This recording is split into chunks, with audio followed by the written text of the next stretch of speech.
No one spoke when she entered the outpost. No one moved either.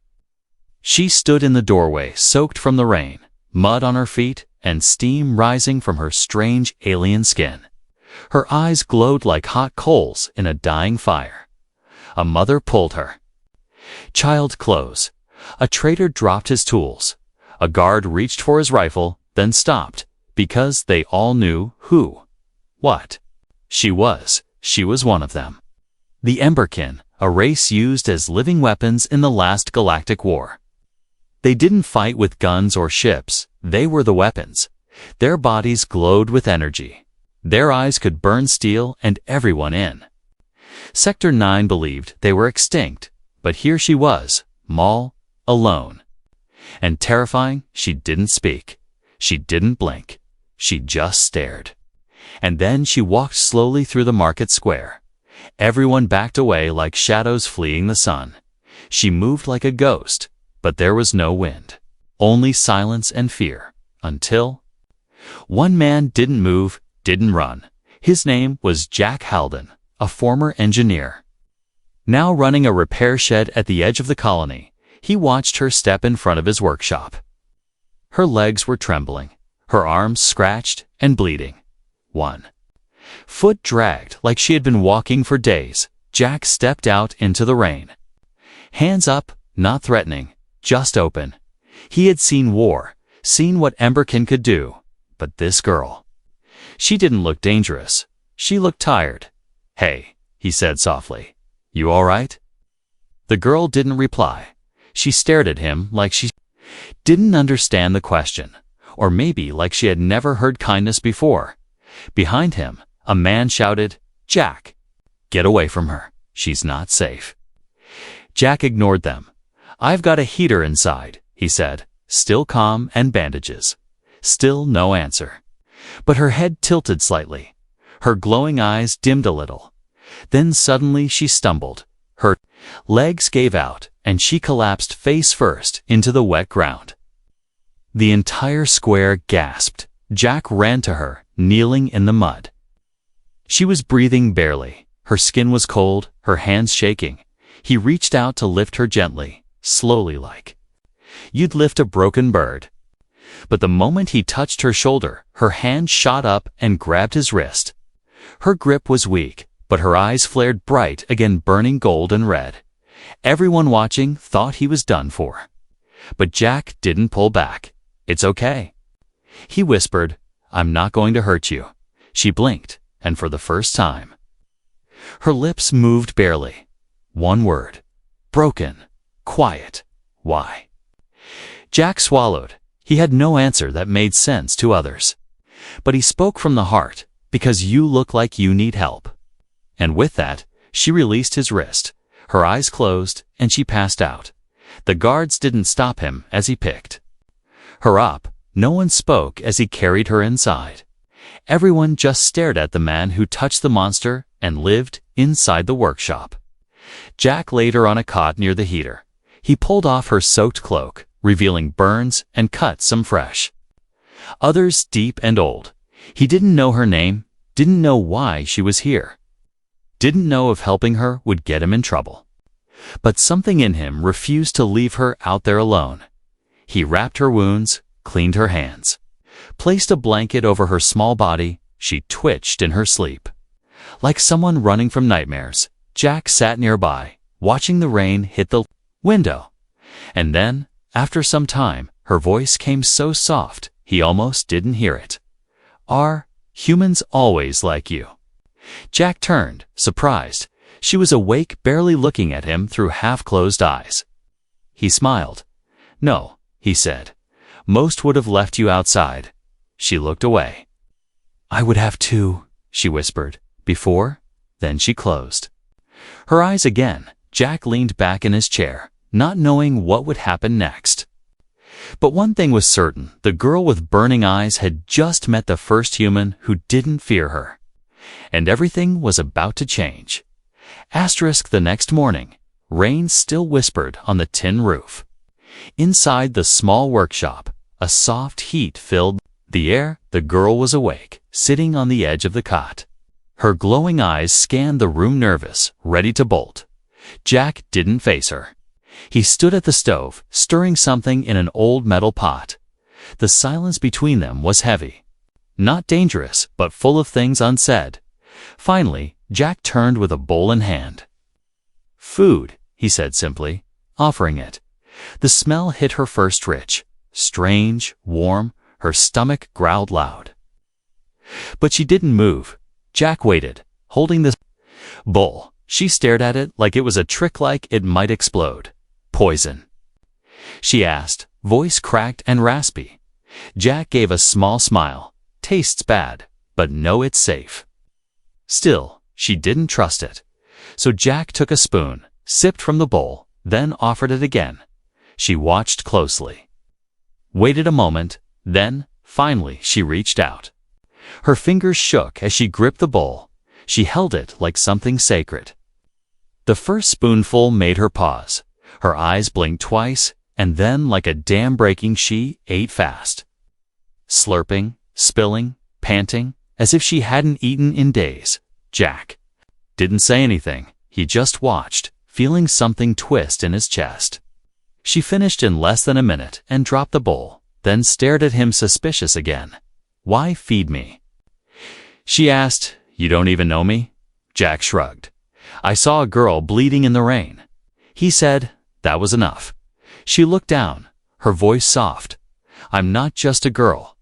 Jack sat across from her. "Then what are you?" he asked gently, her fists clenched. "I was made to kill," she whispered. "To burn. To break ships. To scare armies." Jack raised an eyebrow.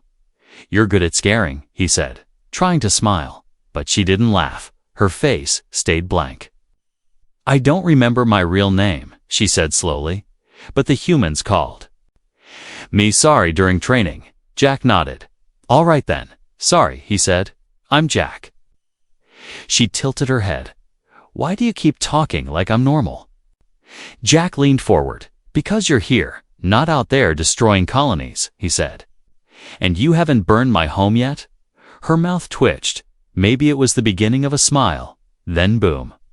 The door burst open. A heavy wind knocked over tools and sent papers flying. A man in dark armor stepped inside. Scanning the room with glowing red goggles, a bounty hunter. Sari's body froze. Her skin flickered with hot orange lines. Danger, panic, power building. But Jack stood up. First, stepping between the hunter and the girl. "You lost, friend," he said calmly, arms at his side. The hunter raised a small tablet. It showed Sari's face. With a price beneath it, "Wanted Subject 7, return dead or alive." "I'm looking for something dangerous," the hunter said. "Something that doesn't belong." Jack didn't move. "Just me here," he said. "And my assistant," the hunter frowned. "You've seen this one?" he asked, showing the picture again. Jack didn't even glance at it. "Can't say I have," he replied coolly. Behind him, Sari crouched low. Her energy burned just under the surface, but she didn't release it. The hunter's visor beeped, scanning for heat signatures, but Jack's workshop had too many machines. Too many old engines still warm. After a moment, the hunter stepped back. "If you see her," he warned, "don't get close. She's not a child. She's a weapon." Jack nodded. "Got it?" he said. "I'll keep my distance." The door slammed shut as the hunter left, his boots crunching into the mud outside. Silence again. Then Sari whispered, "You lied for me." Jack turned around. "You didn't kill me last night," he said. "I'd call us even." She looked up, something flickering in her glowing eyes. "I don't know why I didn't," she said honestly. "I should have. I was trained to." Jack sat back down. "Maybe part of you never wanted to," he said. "Maybe part of you is just tired of being feared." She didn't answer. But then after a long pause, she said something that made Jack pause. "If you tell me to leave, I will," she whispered. "But I don't know where to go anymore." Jack looked at her seriously. "You can stay here," he said, "as long as you want." You're safe with me.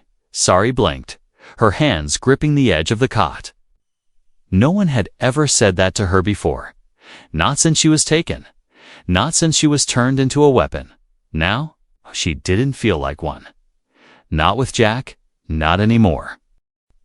The morning light was pale and cold, but inside Jack's small workshop, the heater glowed warm. Sari sat in the far corner, curled up like a scared animal, her knees pulled to her chest. Eyes half open, always watching.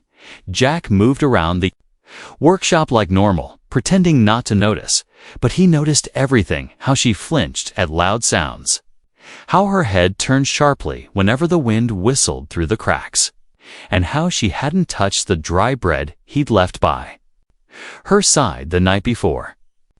Now he was trying something different. He stood over the stove, stirring something in a dented pot. A rich smell filled the air, thick, salty, full of herbs. It was something simple. Root stew. The kind that stuck to your ribs. Sari sniffed the air but didn't move. Jack turned with 2 bowls in hand. He walked slowly, careful not to startle her. Without a word, he placed 1 bowl near her feet, then sat down across the room and began eating from his own. At first, she didn't move, just stared at the steam curling from the bowl. Then, slowly, so slowly, she leaned forward.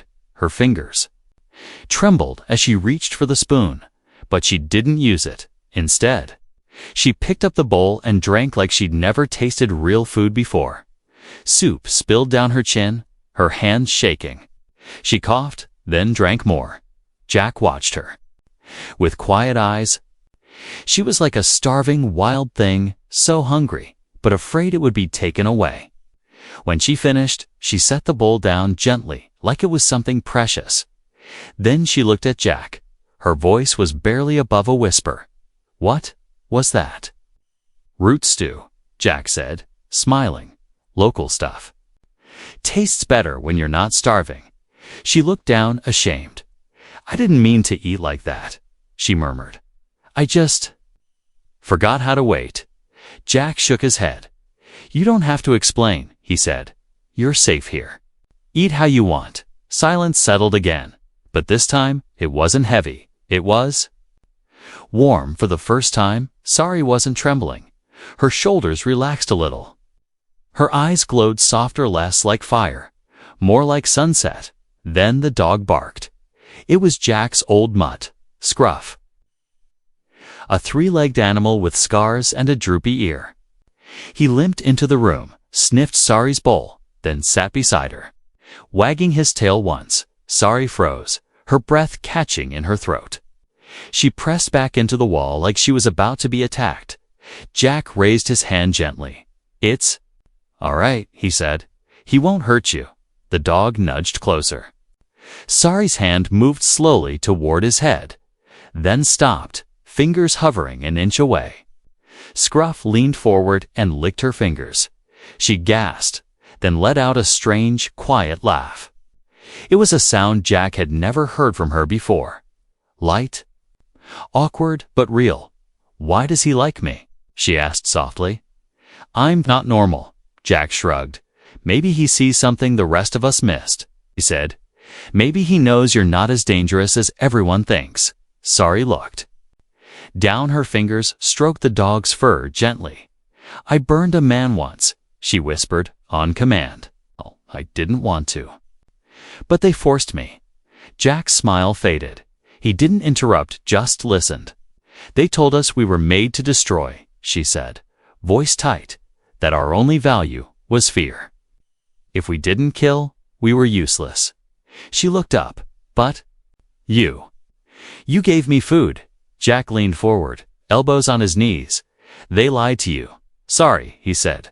"You're not a weapon. You're a person. That's all I see." She stared at him for a long time, as if trying to see if he meant it, as if no one had ever said those words to her before. Then she nodded once slowly. That night, Jack made another bowl of stew, and this time, Sari ate at the table beside him. She didn't speak much, but she smiled when Scruff rested his head on her knee. And when Jack showed her how to use a spoon, she laughed again. It was a small thing, just a meal. But it was the first time she felt like she belonged somewhere. Not as a weapon, not as a monster, but as a girl who was learning to be something more. And for Jack, it was the first time he realized he wasn't just helping a stranger. He was saving a soul. Asterisk, the sky turned red as the twin suns sat behind the broken hills. Most colonists locked their doors by dusk, especially after rumors started. Rumors of something dangerous hiding nearby. But Jack's workshop remained open, its warm light glowing through the cracks in the metal walls. Inside, Sari sat cross-legged. On the floor, her fingers moving slowly over a bent radio. Jack had taught her how to repair wires. She was learning fast. He sat nearby, working on an engine part. They hadn't spoken much that evening. But there was no tension, only quiet peace. Then, without warning, the sound of engines echoed from above, low, rumbling, heavy. Jack stood and walked to the window. A dark shuttle was descending just beyond the colony fences. No lights, no markings. His stomach turned cold. "That's military," he said quietly. Sari's hands froze. She didn't ask who they both knew. Minutes later, there was a knock at the door. Not loud, not urgent, just firm. Jack opened it slowly. 3 figures stood outside. One was tall, in dark armor with a golden shoulder plate, clearly in charge. The others wore plain gray suits, their faces hidden behind scanning masks. "Mr. Halden," the armored one asked, his voice deep and official. Jack nodded, keeping his expression calm. "Yes." "What brings soldiers to my junk shed?" "We're conducting a sweep," the man said. "Sector Command reported signs of Embercan energy in this region. We're checking every structure." Jack glanced behind him. Sari had vanished, probably hiding in the crawlspace under the floorboards. "I haven't seen anything unusual," Jack replied smoothly. "Except your ship-breaking landing laws." The soldier didn't laugh. He nodded to one of the others. A scanner lit up. And the soldier stepped past Jack into the workshop. Jack didn't stop him, but his hands clenched behind his back. The scanner beeped as it passed near the wall heater. The soldier paused, adjusted the settings, scanned again, then frowned. Residual heat signatures. He muttered, but old Jack raised an eyebrow. "This is a repair shed. We've got busted cores, half-dead batteries, and plenty of our junk." The officer walked in himself now, eyes sharp. "Mind if we check below the floor?" Jack stepped in front of him. "Actually, I do. That hatch sticks. And if you break something, I'm not fixing your ship."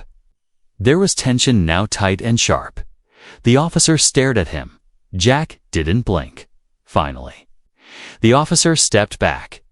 "If you see anything," he said slowly, "anything glowing, burning, unnatural, you report it. Understood?" Jack nodded once, loud and clear. They left without a word. The shuttle lifted into the night sky minutes later, vanishing into the clouds. Jack shut the door and locked it tight. He turned around. The trapdoor in the floor opened slowly. And Sari crawled out. Covered in dust, her body was trembling, eyes wide and bright. "I heard them," she said. I thought they'd take me back." Jack helped her sit on the cot. "They didn't find anything," he said gently. "You're safe for now." Tears slipped down her cheeks without sound. "I can't go back," she whispered. "They'll use me again, cut me open, wire me to machines." Jack's jaw tightened. "I won't let that happen," he said. "Not while I'm breathing." She looked at him. "Why?" she asked for the second time since they met. "I'm not your family. I'm not even human." Jack sat beside her. "I fought in the war," he said slowly. "I saw what they did to kids like you. I watched soldiers call it necessary, and watched soldiers call it necessary. And I hated them for it." He looked at her, serious now. "You may not be human, sorry, but you deserve better than what they gave you." Her lower lip trembled. for the first time. She didn't pull away when Jack placed a hand on her shoulder. They sat there in silence, and somewhere outside, a dust storm began to rise, covering the tracks left by the soldiers that night. Sari didn't sleep in the corner. She stayed on the cot under the blanket, her hand resting on Scruff's back. Jack kept his rifle loaded and by the door, because now he knew they weren't just looking, they were hunting, and soon they would return, but this time Sari wouldn't face them alone. The storm outside screamed through the hills. Dust slammed into the walls of the workshop like angry fists, but inside it was quiet, almost peaceful. Jack sat in his chair, reading from an old datapad. Scruff snored softly at his feet, and Sari lay on the cot, eyes wide open in the dark. She hadn't moved for over an hour, not even blinked. Jack looked up and noticed her staring at the ceiling. "Can't sleep?" he asked softly. She turned her head slowly. "Every time I close my eyes," she whispered, "I'm back in the lab." Jack put the datapad down. He knew better than to push, but this time she kept talking. "They made us sleep standing," she said. "We were locked in place, heads caged. If we twitched, we got shocked." Her fingers gripped the edge of the blanket. "They said touch was weakness.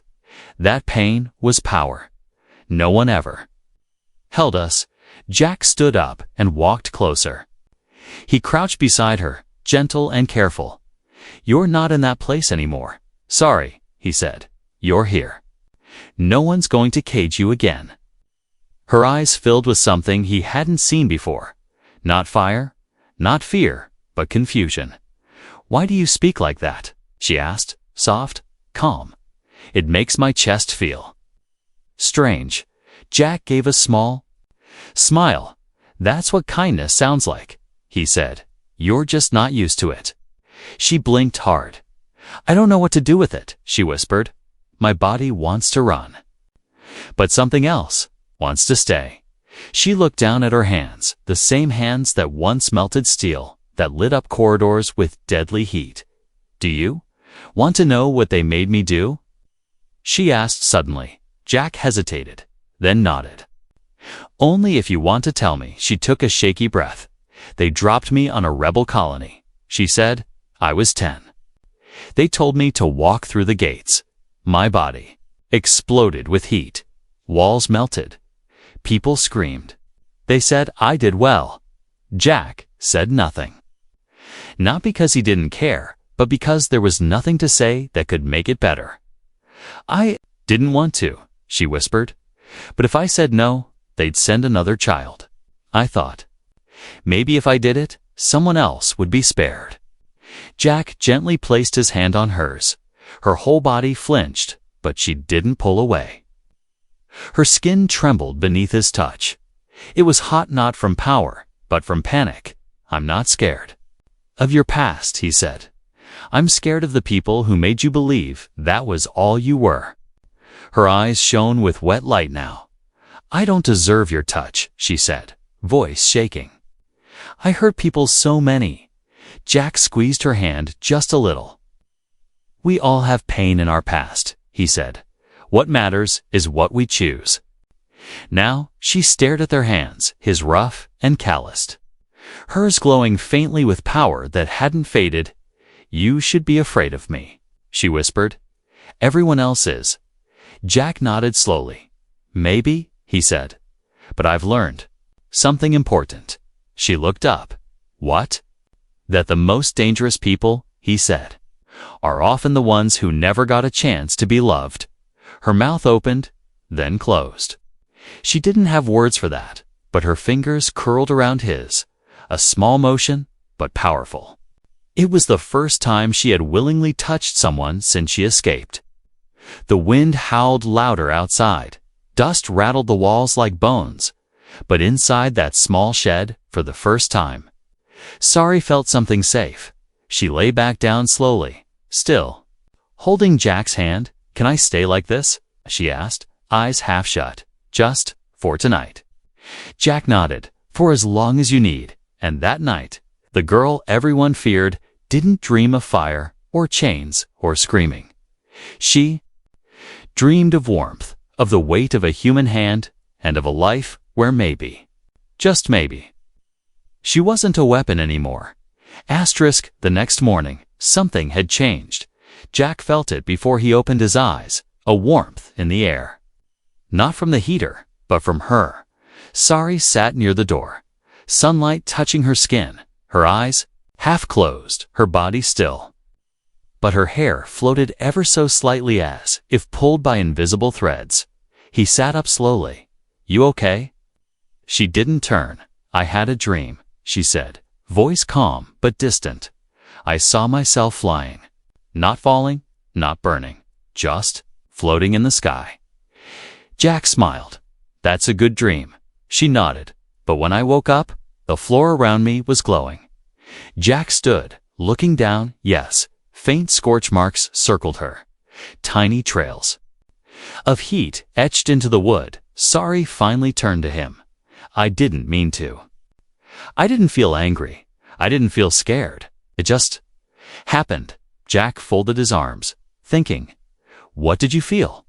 She paused. "I felt safe." Those two words stunned him more than any burst of power ever could.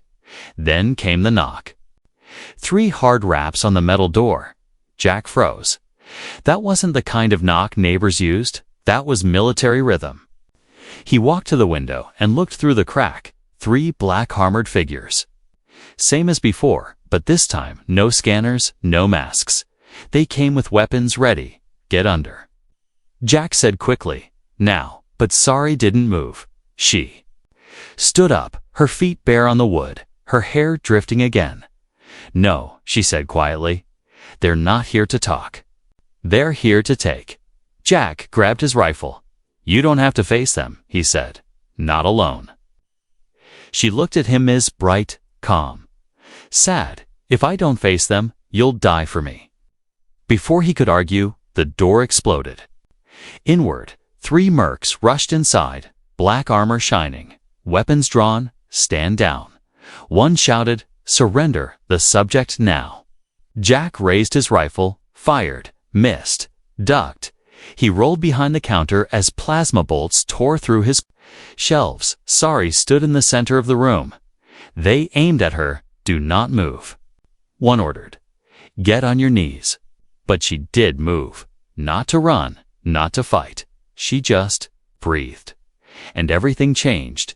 The air cracked with heat. The light in the room twisted. The wood beneath her feet burned gold. Jack peeked over the counter and his eyes went wide. She was glowing. Not like before, this was deeper. Her skin shimmered like liquid fire. Her hair lifted as if underwater. But her eyes were calm. One of the mercs panicked and fired. The plasma bolt flew straight at her, but it never hit.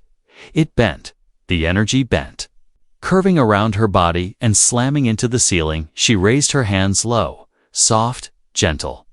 The next bolt stopped mid-air, hanging like a frozen raindrop. Then she whispered, "No more cages." And the air around her exploded, not outward. Not violent, but like a silent shockwave of light. The mercs were thrown back, not harmed but pushed hard. Their weapons ripped from their hands, their visors sparked, armor smoking. They lay stunned near the door, too afraid to move. Sari didn't chase. She didn't shout. She simply walked toward them. They scrambled to their feet and ran out the door, into the storm. One of them dropped a data. Crackling with static, Jack stood slowly, heart pounding. The room was scorched, but not destroyed. She turned to him. Glowing less now, her body calming. "I didn't hurt them," she said. "Not even when I could have." Jack stepped forward. "I saw," he said. "You controlled it." She nodded. For the first time, her knees buckled. Jack caught her. She leaned against him, breathing hard. "I'm not their weapon," she whispered. "I don't want to be their weapon." "You're not." Jack said, "Not anymore." They stood like that for a while, her heart beating fast, his arms steady, and outside. The storm began to settle, dust falling quietly from the sky. That night, Jack played the data chip. A voice message repeated, "Subject 7 has evolved. Protocol Delta in effect. Recovery now labeled kill on site." He looked at Sari sleeping on the cot, peaceful, tired, glowing faintly in the dark. They weren't going to stop, but neither was he. Because now she wasn't just a girl who needed help. She was something more. Someone more. Dawn broke slow over the horizon. Golden lights spilled across the cracked earth. But something felt different, like the world had taken a deep breath and was holding it inside Jack's workshop. Sari stood in silence, her back to the window. Her hands clenched by her sides. She had heard the message on the chip too. Kill on sight. 3 words. 3 cold words that followed her since the day she was born. Now? They weren't hiding anymore. They'll come again, she said quietly, not turning around. Jack tightened the straps on his backpack. They'll come in numbers next time, he replied. Not 3, not 5, an army. Sari looked over her shoulder. Then you should go, she said. They want me, not you. Jack didn't even blink. I didn't walk through fire with you just to leave now, he said. We find a way out together. She shook her head slowly. I can't keep running. She whispered, everywhere I go, someone ends up hurt. Jack walked over to her, calm, steady. Not this time, he said. You didn't hurt anyone. Sorry, you protected them. That's what makes you different. She turned to face him, her eyes glowing softly, not from fear, but from something warmer. I don't know how to be anything else, she admitted. All I know is fire. Jack smiled, then let's teach you something new. Just then, the ground rumbled. A deep hum vibrated the metal walls, low, powerful. A ship was coming bigger than before. From the ridge, its dark silhouette rose above the dust, a Federation dropship, black and wide. Jack grabbed the old rifle and looked at her. We need to move, but Sari didn't move. She stood rooted to the spot, eyes closed, heart racing. Breath calm. I'm not running anymore, she said. Not this time. Jack froze. You're not fighting them. Sorry, he said sharply. They'll kill you. She turned toward him. Her voice was quiet, but powerful. No. I'm going to show them. The hatch of the dropship opened. Troops poured out, surrounding the building. Loudspeakers crackled. Subject 7. Step outside. You are ordered to surrender or be terminated. This is your final warning. Jack looked at her. Sorry, please, but she was already walking to the door. Not fast, not reckless, just sure. He followed her to the threshold. Heart pounding, she stepped outside. Dust swirled around her bare feet. Her hair lifted in the wind. Dozens of soldiers raised their weapons, all aimed at her heart. She raised both hands, palms open. Her voice rang clear through the wind. I'm not your weapon, she said. I'm not your experiment. I'm not your monster. No one answered. Their guns stayed up. She kept going. You taught me fear. You gave me pain. You made me destroy. But I found something stronger than all of that. Jack stepped out beside her. The soldiers tensed, but Jack didn't flinch. Sari looked at him, and slowly, carefully she reached out her hand. He took it, no hesitation, no fear. A human and an emberkin standing hand in hand before an army. The soldiers didn't fire, not yet. Sari looked back at them. I found someone who saw me, not as a weapon, but as someone worth saving. She squeezed Jack's hand. And now I choose who I am. The glow from her skin spread, but it didn't burn. It shimmered like morning light through water, gentle, beautiful. Her power pulsed outward, not in a wave of destruction, but in warmth. The weapons in the soldiers' hands grew hot, not burning, but just enough to force a decision. Drop them, or press forward into something they couldn't control. One by one, rifles fell, Metal clanked to the ground. An officer stepped forward. Helmet off, eyes uncertain. He hurriedly looked. Tan spoke only 2 words. "We surrender." Sorry blinked, not because she expected it, but because for the first time, someone else stopped being afraid too. She turned to Jack. "Did I do that?" He smiled. "No," he said. "You did," and in that moment, the girl everyone feared became something greater.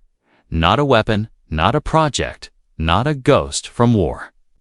She became a symbol of choice, of peace, of what happens when one human sees the light inside even the most feared soul.